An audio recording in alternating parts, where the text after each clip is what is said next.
Artyom, eu așa m-am plictisit, poate mergem afară. Ce le zici tu? Să facem o plimbare de seară.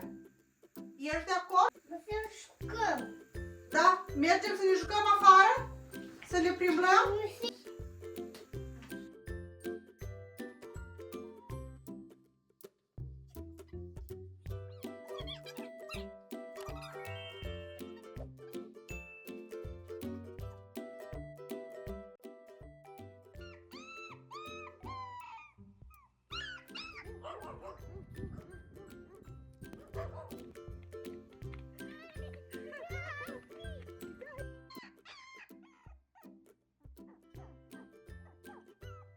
Artyom, este așa de frig.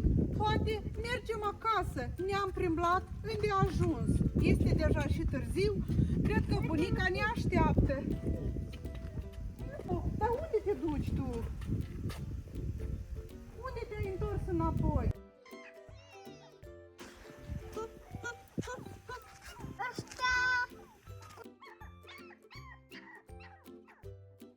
Ce-ai găsit tu? Este un cățeluș! Wow, cât este de frumușel și de mic! Cred că de mult stă aici în gheață de frig. Mergem repede acasă să-i spunem bunicii ce am găsit. Cred că este frig și foame. Uite cât este de frumos, cred că de mult nu am mâncat. Haideți să avem grijă de el. Bunica, uite, noi am găsit un cățeluș. Este foarte mic. Afară este rece, el cred că e flămând. Hai să-l luăm cu noi în casă. Ce-mi trebuie mie cățel? Eu am pisici. Ce-mi trebuie cățelul acesta? Unde l-ați găsit? Voi ați ieșit la plimbare, nu după cățel. Bine m-ați convins. Îl băiți, îl hrăniți și după îl duceți afară. Nu o să stau cu cățelul în casă. Facem baie, voi să fii frumos. Da?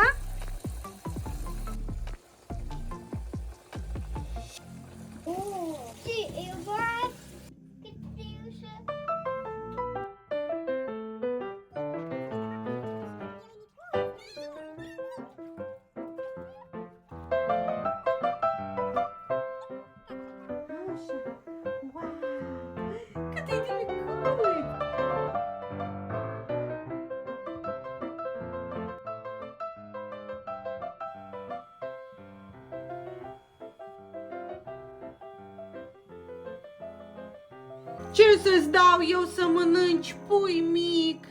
Cât este de frumos, parcă este alt cățeluș. Oh, cremvuști, la sigur o să-i placă. Dar pe lângă cremvuști, ce mai mănâncă un cățeluș? Îi dau și lăptic și cremvuști.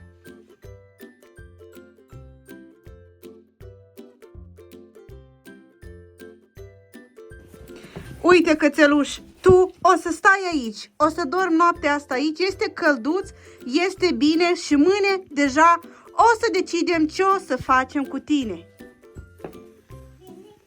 Apasă like dacă dorești ca cățelușul să rămână la noi. Desigur că apasă pe clopoțel pentru a nu pierde următorul video. Noi vă mulțumim că ați fost alături de noi până la final. Eu vă spun pe curând, pa, pa!